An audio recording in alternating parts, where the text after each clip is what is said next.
So, who actually is this Ederson guy? I'm gonna be completely honest with you. Before all of the links to Manchester United, I didn't really know who this guy was. I still don't. I'd seen his name, get me, heard some things about him and thing, but I can't honestly say that I've watched a whole season or even a whole match of this Ederson guy. But what I did do when the news came out is I did what most fans would do, most football fans would do when they hear that a new player is coming to their team. I watched the highlights, baby. And I guess our hope in doing that is to try and get an understanding of the player that we're interested in. Do you know what I mean? See if they really are a gang. Do you know what I'm trying to say? Can they fit with the squad? That's what this video here is going to be exploring. That's what we're going to look at. And by the end of this, hopefully, maybe we'll have a clearer idea of two things. One, what type of midfielder Ederson really is. And two, what is it that Manchester United are trying to become? Anyways, I'm Torian. This is Mandem United. And if this sounds interesting to you, stick around for the end and maybe we might reveal something.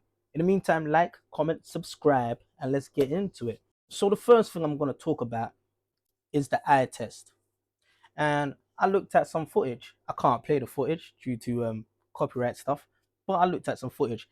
If you haven't seen any of his highlights, ain't seen any footage, stop this video now, go watch him, and come back and let's have this conversation. So the first thing that stood out to me when watching Ederson is how comfortable he seems with a physical contact. Right? Some midfielders they avoid the physical duels, right? But to me, it seems like he kind of invites it, like he wants it to happen. And I think what he's doing is using contact information. What do I mean by this? Like, you'll see him leaning to the defenders, protecting the ball, and absorbing pressure, almost as if to say he wants to physically feel where the opponent is before he decides where he puts the ball.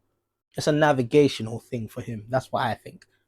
So then, because of that, he looks like he's really composed in tight spaces. You know, he doesn't seem emotionally rushed or anything like that. Ederson looks like he can slow the game down internally when he's surrounded by chaos. And I think that could be a good thing.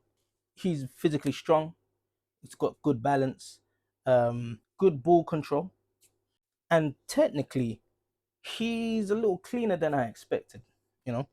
Also, from what I could see, it looks like he's got a decent pass on him, you know. Looks like he knows how to pop the ball around from time to time. And it also looks like he's got a little bit of a pingers. Like he can find a man and ping. I just explained pingers. Anyways, from the clips, it looks like he's a player that likes to be involved with the center or the central phase of the game as opposed to hide from it. But that's what a midfielder does, right? So that's the eye test out of the way. What does the data say? Let's look at the data. So the first thing that stood out to me when I looked at the radar chart or the spider diagram was balance. There isn't just one category just exploding off the chart. And I think that's interesting and I think that's kind of telling. Because usually when you see like balanced profiles like that, it points towards versatility, right? He doesn't look like a specialist midfielder. He looks like a connector. I don't know if this is what we need, but yeah, the chance creation numbers aren't unbelievable. The goals aren't unbelievable, but they're not bad either. Looking at this, you can see that he's willing to shoot. You know, he creates around one chance per match, and that potentially points towards someone who can influence games deeper from midfield rather than constantly arriving in the box. And then if we're looking at him defensively, this is where things get interesting. All right, so tackles, interceptions, defensive contributions, dual success, a lot of it is green. It's all in the green. And when we combine that with what we saw in the clips, it starts painting a little bit of a picture. This looks like a midfielder who can win the ball cleanly and then keep it. And I think that is important because there's a difference between the midfielder that destroys, such as an Ugarte, and a midfielder that actually is set out to control. So, looking at the passing numbers as well, also that backs the eye test too. High successful pass metrics, strong long passing numbers, good progression, right? Which basically confirms what we already suspected. He likes to pop the ball around. Then one thing that I really love seeing was very few yellow cards, absolutely no red cards. Um, that kind of usually suggests that he is intelligent with the with his aggression. You know, it suggests someone that understands timing and positioning as opposed to someone that just dives in. So as we all know, Casemiro is out the door, and it seems like Ederson is on his way in. A lot of fans are kind of up in arms about whether or not he's a good enough Casemiro's replacement. A lot of fans are saying that he is just probably the Ugarte replacement. He's the B signing. We still need a marquee signing.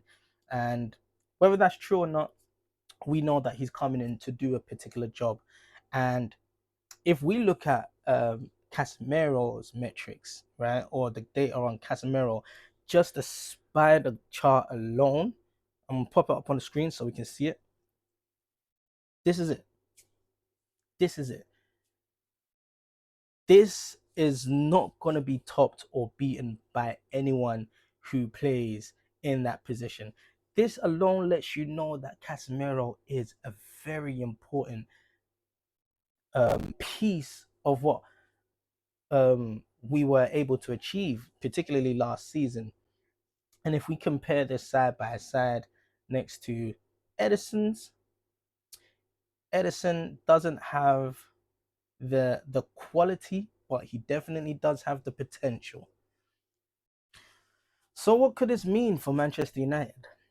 Because if I'm right about Ederson and he is as press resistant and good with possession as I think he might be, imagining him alongside players like Kobe Menu, Ahmad, Lisandro Martinez, Aiden Heaven, and the likes of those kind of players who I feel like are really good at protecting and holding onto the ball. Suddenly, you can kind of outline a different Manchester United, a team that's more comfortable with the ball, a team more resistant to pressure, a team that's more able to control games as opposed to just surviving, because it feels like a lot of the time we're just on survival mode and we've just rolled in the ridden the wind and hoping for a safe landing.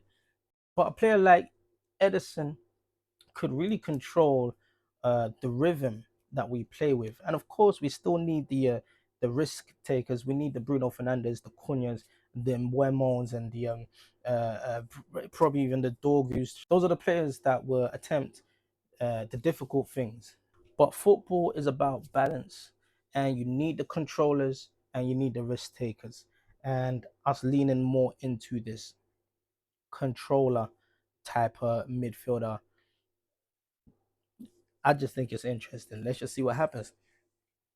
Also, the other thing that is interesting, it might be depend on who we sign next, but it doesn't seem like we are planning on playing with a true out and out six. All right. If we get Chouameni, then we have a six. Then we got someone that is definitive in that position. But I think it feels a little more like we are trying to recruit more hybrids and then play a much more fluid uh, type of football, which has its pros, also has its cons. Um, I like the idea of keeping the opponent guessing. I reserved around the idea of us confusing ourselves. Now, obviously, we're still dealing with limited evidence.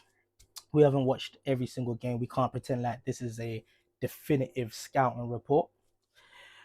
But based on the footage and the data, Ederson looks like a player that could genuinely help Manchester United control the middle of the park. I understand that he's from the Italian league and they don't really translate well over here apparently. Um, but I think there is potential for him to grow into something if he doesn't hit the ground running already. So, if Manchester United are thinking about being a little more possession based or are thinking about playing with a lot more fluidity, then this feels like the right kind of signing, at least to me. But would love to hear your thoughts on this. So, um, let me know in the comments, man. What do you think of um, Ederson here? What do you think of my breakdown? Do you agree? Do you disagree? Do you see something different for Manchester United in the future? Is there a player that you'd rather see us get? Let us know in the comments. Like, and if you enjoy this type of content where we just go through these or get to know these players together as opposed to acting like we actually know them, um, hit the subscribe button, and I'll see you in the next one, man. Peace.